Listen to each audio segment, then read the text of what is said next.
Galnet News Digest, 14th of June 3304. We read the news so you don't have to. In this week's news, League's bloody past exposed. Only Ratman can save us now. Ashling's sexy anti-slavery alliance. Truth is the first victim. League's bloody past exposed. It looks like the League of Reparation may have far more blood on its hands than first thought. Investigative reporter Firemaker LaFosse has found evidence of dozens of nerve agent killings over the past 5 years, and hundreds of shipwrecks. The League of Reparation is known to use nerve agents and to blast ships out of the sky using lasers in its quest to kill off the descendants of former INRA workers, in a crazy bid to right the wrongs of the past by doing more wrongs. LaFosse has already found links to INRA for 4 of the victims of these apparently random killings. Perhaps this is just the tip of the iceberg. Kay Kilbride of the official investigation doesn't seem ready to accept the widespread nature of the League of Reparation's assassination program quite yet, claiming LaFosse's careful scrutiny of the facts to be mere conjecture. We're still waiting for the Alliance Interpol to come up with a single useful lead. We'll be able to fly the crate before that happens. Only Ratman can save us now. Plans have been put forward for a fuel rat logo 1.25 million light years long.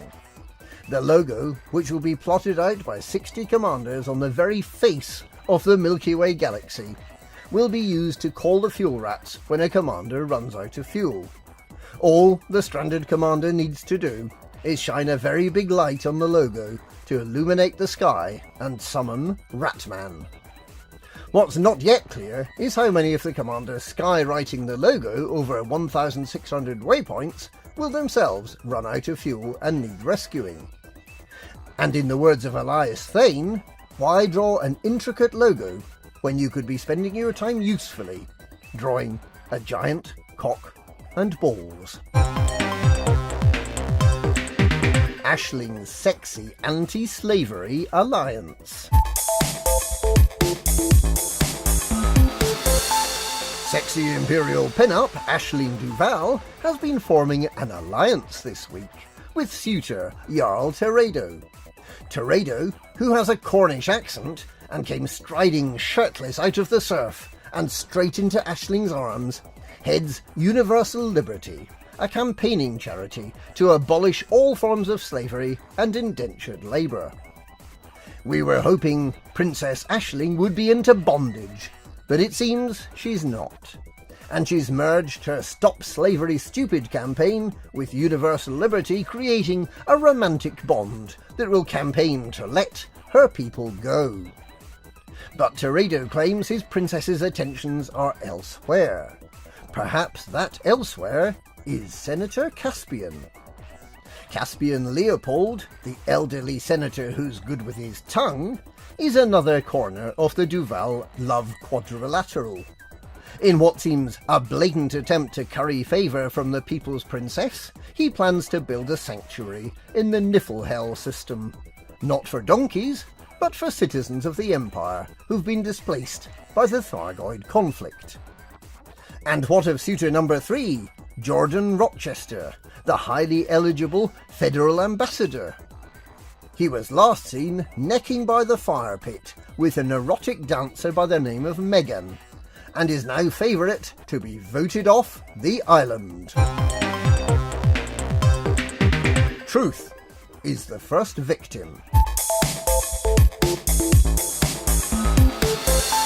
Both sides in the Lave Radio Network conflict have claimed success, with broadcasts from the station's annual conference both jammed and unjammed at the end of the week.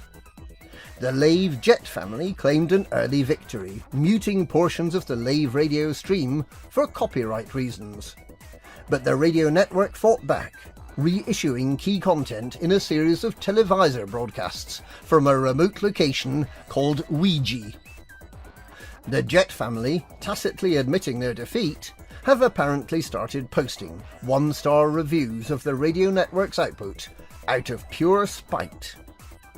A spokesperson for the Lave Jet family denied all responsibility, claiming that they were jamming, and they hope that everyone else liked jamming too.